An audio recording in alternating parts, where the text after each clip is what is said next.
This August, Batman Arkham Asylum will be 10 years old. No, I don't like it either, but time is a cruel mistress, and though it may only seem like it was yesterday we were all playing through the first game's demo over and over and over again, it's time we all came to accept our fates as the hermit Bruce Waynes of times gone by. Tag yourself, I'm Batman Beyond Bruce, and Josh is probably the Dark Knight Rises Bruce. Sorry, Josh. It should probably go without saying that, with 2 sequels, a prequel, a new console generation, and tie-in material plenty, that there are plenty of fascinating facts that fans may not know about Arkham. I'm Ewan, this is WhatCulture Gaming, and here are 11 mind-blowing facts you didn't know about Batman Arkham.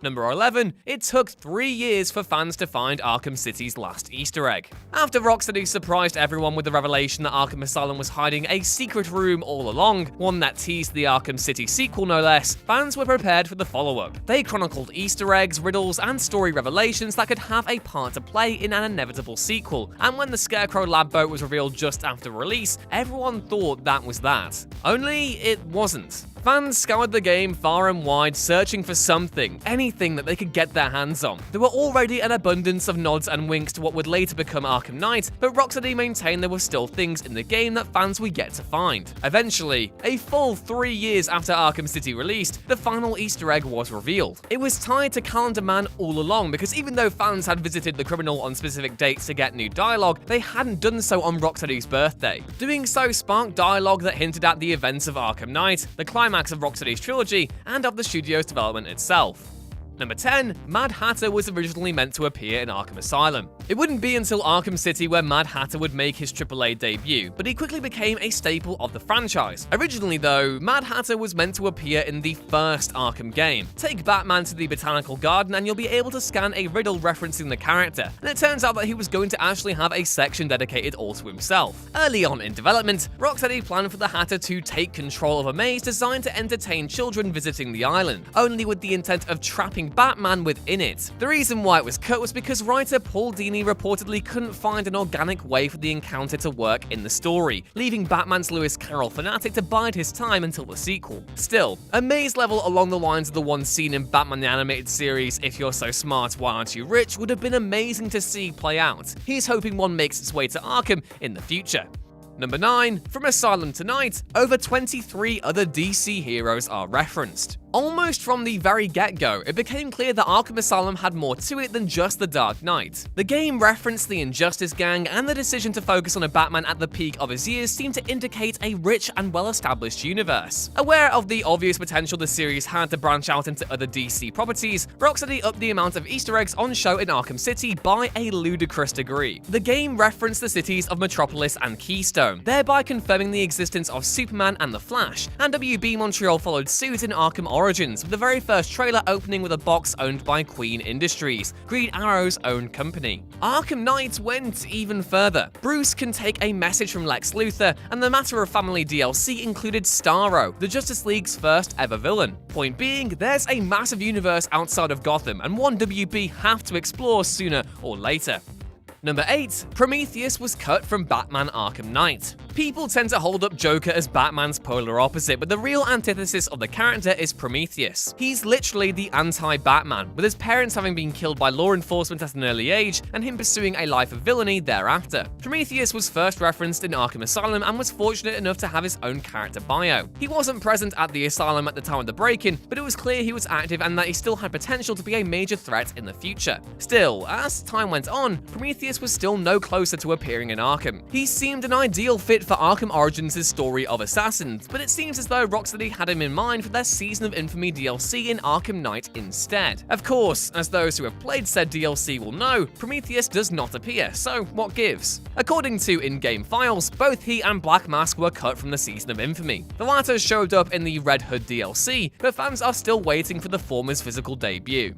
Number 7. Arkham Asylum and Origins' cancelled enemy types. If there was any criticism to level at Arkham's gameplay, it would be that it could occasionally err on the repetitive side. Sure, new enemy types were introduced with each entry, but sometimes things could start to feel a little samey. Whenever a new enemy was introduced, however, gameplay experienced a sudden jolt of unpredictability. First, it was the knife-wielding guards in Asylum, then it was the shield and stun rod thugs of Arkham City, and then the martial arts masters of Arkham Origins. If you'd ever wonder what kind of enemies didn't make the grade though, then you'll be interested to learn that both Rocksteady and Montreal have unveiled several cancelled enemy types that were cut during development. One of the more curious examples is the straitjacket thug that was planned to appear in Arkham Asylum. He would have behaved like the other insane enemy in the game, but would have wielded a weapon too. He was eventually cut, however, surviving only as a floating head in a jar in the Asylum's intensive treatment building. Likewise, Arkham Origins developers WB Montreal plan to have a martial artist version of the GCPD and Anarchy enemies, as well as a working train. The latter featured in the E3 demo, but weren't present in the final game.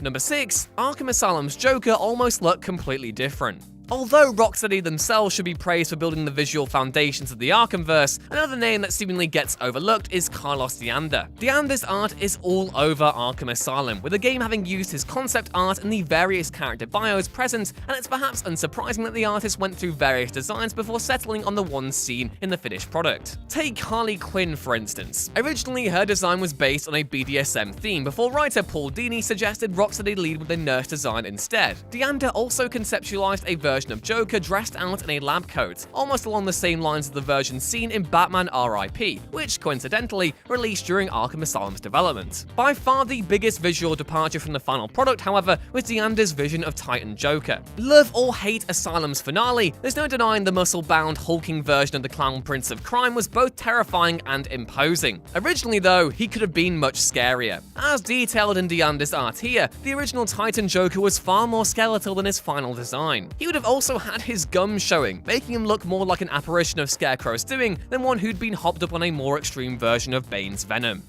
Number 5. Paul Dini's contributions to the ARKHAMVERSE started before Asylum. Although the Arkham series is very much Rocksteady's own baby, it owes a lot of its initial success to the work of Paul Dini. The writer was one of the key architects behind Batman the Animated Series, and it was he who laid the groundwork for the ARKHAMVERSE as we know it today. Not just in terms of his contributions to the stories of City and Asylum, but also in how BTAS inspired so many of Arkham's elements. For starters, BTAS alums Kevin Conroy, Mark Hamill, and Arlene Sorkin all appeared in Asylum. Their portrayals of Batman, Joker, and Harley Quinn are all definitive, and they all stemmed from BTAS. Although Rocksteady opted not to retain Dini's services for Arkham Knight, the writer still had a major part to play in fleshing out the rest of the ARKHAMVERSE. He wrote tie-in material for Arkham City. The titular phantasm of Mask of the Phantasm is referenced in Arkham Origins, and the whole plot thread from Arkham City involving her stealing Bruce's face stems from his underrated stint on Detective Comics and Streets of Gotham, which he was writing alongside the development of the first two Arkham titles. It's a huge shame Dini didn't get to wrap up the threads he established in City, but his influence was still pivotal.